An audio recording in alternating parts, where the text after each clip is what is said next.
The Real Deal Racing Report with Rick Taylor and Lynn Neal. Dragging the bumper on News Talk 98.9. All right, ladies and gentlemen, here we are again on the Real Deal Race Report. That's me and you, Rick Taylor, isn't it? That's us. I'm here. Lynn Neal. I'm Rick Taylor. We're going to do it right off the Deal Brothers trailer today with NHRA reporting from our NHRA reporter, Miss Lee Milligan-Hubbard. She's going to talk about the Route 66 Speedway last weekend in Chicago, Illinois. Take it away, Lee. Hey, guys. This week is going to be a great report. You'll hear in just a little while I'm so excited about this report. Yes, it was Chicago, Route 66 Raceway. I have a few good memories of this track myself, and like I said, I'm going to get to those real shortly. This is the first time that they've been back, NHRA's been back to this track in 4 years, which is really a kind of a big deal. Like, you kind of leave a track and you think kind it's of over a big and done. deal. Well, here they are. It's a big deal. Here they are back. Yeah. Yes, it is. It's good to see a track back on the schedule. I agree. This race, the Food Too Fast, Too Tasty Challenge, was back, and that's where the previous race semifinalists raced each other during qualifying on Saturday for extra bonuses and extra cash. Yeah, points and cash money. Yeah. Yep, that's right. But I think they are more, I know they like the cash, but they're really watching those points for this. So it's kind of a big incentive to try to get in this. Pro Stock Motorcycle, Gage Herrera. What do you say about this guy? He's on the Vance and Hines team, man. He's on fire, hotter than a plasma cutter. He sure is. He took out Chase Van Sant on Saturday. Not only did he win the challenge, he took the number one spot in the same run against him. He went 667. So he's hot as fire. Hey, I can tell you something. Byron Hines will make that thing go as fast as he needs to go. It's amazing to watch what he's doing. Yep. Pro Stock Car, they didn't do the challenge. They did an all-star call-out, and I'll get to that in 1 second. Funny Car. Ron Cap took the win over Terry Haddock. He's a long-time racer that's really struggles. He's a single-team, low-budget car. It was good to see him, be able to at least show up in the final. His car shut off on the line, so he didn't get to make a pass, but he did at least get to the finals against Ron Cap. He got paid. Took the win. He did. Caps took the win with a 394, so he took those bonus points and that little bit of cash. Hey, Caps is Caps with him being a new owner of a team, buying out Don Schumacher, the team that he raced for. I mean, that's a big deal for the first year for those guys to be able to get down the track and make it to the finish line and win. I mean, in Funny Car, in everything in NHRA, it is so hard to win. And for those guys, Ron Capps and that team, to be able to get it done like that, they are. I mean, I know that they are proud. Oh yeah, absolutely. Top Fuel. Justin Ashley took out Austin Prock, 372 to a 374.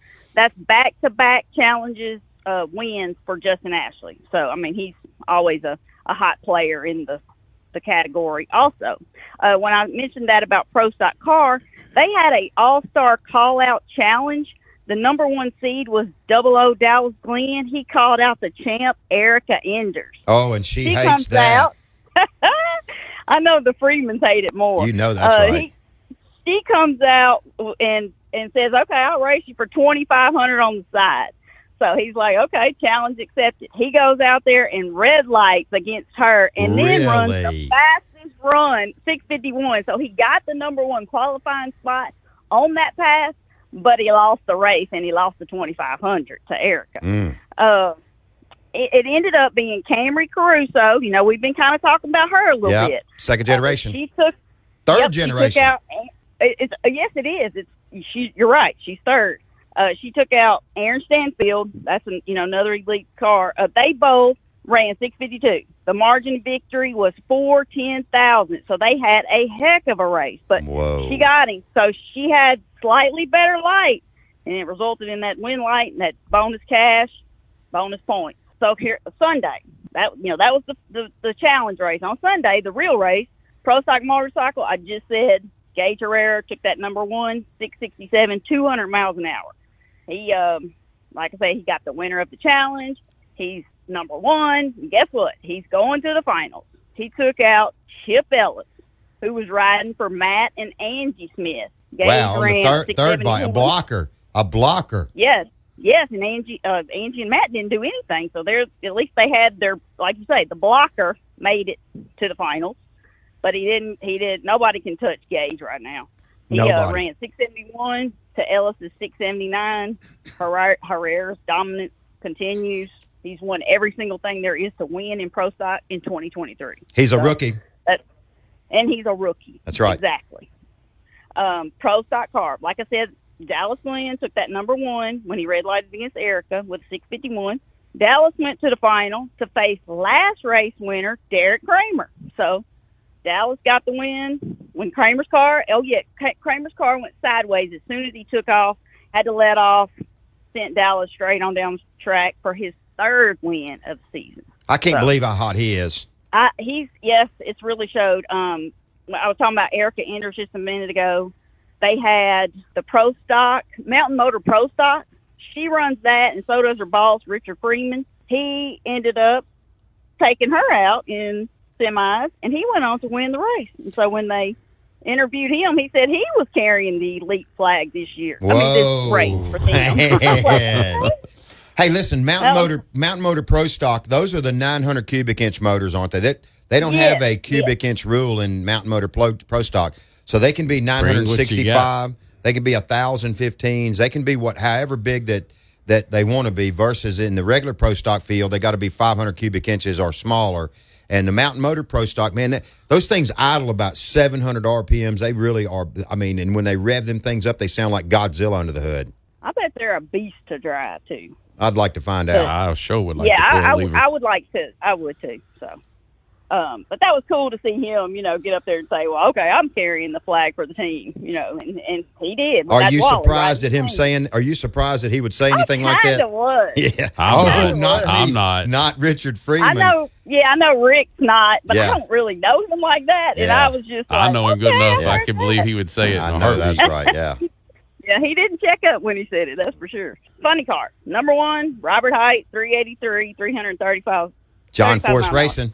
He got knocked out by his boss, 2nd round, John Force. But Tim Wilkerson knocked out John Force in the semis, and Tim Wilkerson went on to the finals to face Ron Capps. And Capps was leading the race against Tim Wilkerson when his parachutes came out about half track. So Wilkerson got past him and took his win. And that was in his home state. But Tim Wilkerson is a cool dude. He is a great guy, so humble. Too. I'm glad to see him win. He is.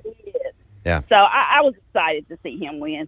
Whose car is Tim Wilkerson driving? Is he driving his own deal? He is on his own. He has that SAG that Tony. It's got Skag mowers. Yeah. Yep.